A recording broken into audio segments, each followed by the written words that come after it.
श्री राम जी का विवाह और राज्याभिषेक दोनों ही शुभ मुहूर्त देखकर शास्त्रों के अनुसार विधि पूर्वक संपन्न किए गए थे।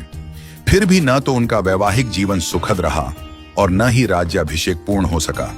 विवाह के तुरंत बाद उन्हें वनवास मिला और राज्याभिषेक के दिन ही उन्हें राजमहल की जगह वन की ओर प्रस्थान करना पड़ा। यह सब विधि का विधान था।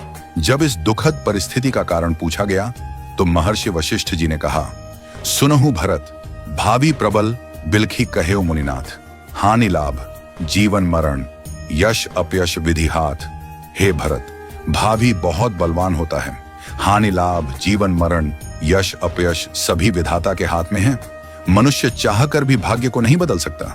श्री राम जो धर्म के मूर्तिमान स्वरूप हैं, जिनके जीवन का प्रत्येक क्षण मर्यादा और सत्य की मिसाल है, वे भी अपने भाग्य को नहीं टाल सके।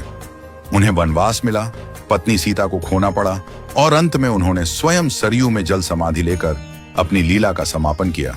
श्री कृष्ण जिन्हें योगेश्वर कहा गया, जिन्होंने गीता में कर्म, ज्ञान और भक्ति का मार्ग बताया, वे भी अपने कुल के विनाश को नहीं रोक सके। उनके यादव वंश में आपसी कलह से एक दूसरे का संहार हुआ। महादेव शिव जो महामृत्युंजय के अधिष्ठाता हैं, वे भी अपनी प्रिया सती की मृत्यु को नहीं रोक सके। त्रिकालदर्शी होकर भी वे विधि के विधान को नहीं बदल सके। रामकृष्ण परमहंस जिन्हें दिव्य सिद्धियां प्राप्त थीं और जिन्होंने हजारों लोगों को ईश्वर का मार्ग दिखाया, वे भी कैंसर जैसी बीमारी को नहीं रोक सके। उन्होंने कहा था, यह शरीर नश्वर है, आत्मा ही अमर है। रावण जिसके पास अपार बल और ज्ञान था, जो शिव का भक्त था, वह भी अपने अहंकार के कारण नाश को नहीं टाल सका। कंस जो जानता था कि श्री कृष्ण उसका अंत करेंगे, फिर भी विवश था।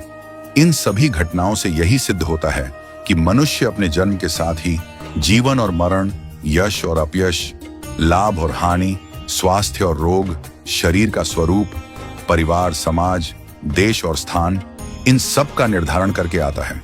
मनुष्य को यह भ्रम होता है कि वह सब कुछ नियंत्रित कर रहा है, लेकिन वास्तव में सब कुछ ईश्वर के संकेत से ही चलता है।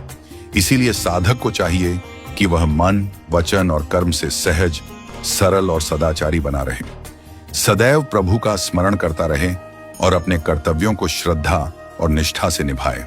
मुहूर्त न जन्म के लिए तय होता है, न मृत्यु के लिए। जब जन्म और मृत्यु ही निश्चित नहीं होते, तो बाकी सब कुछ क्षणिक और अस्थायी है। केवल प्रभु का नाम ही शाश्वत सत्य है। इसलिए सदैव ईश्वरमय रहो और आत्मा को परमात्मा के निर्देशों में लीन कर दो। यही सच्चा जीवन है। नियति को स्वीकार करना और प्रभु में समर्पित रहना। हमेशा अपना कर्म करो और बाकी सब कुछ प्रभु के ऊपर छोड़ दो।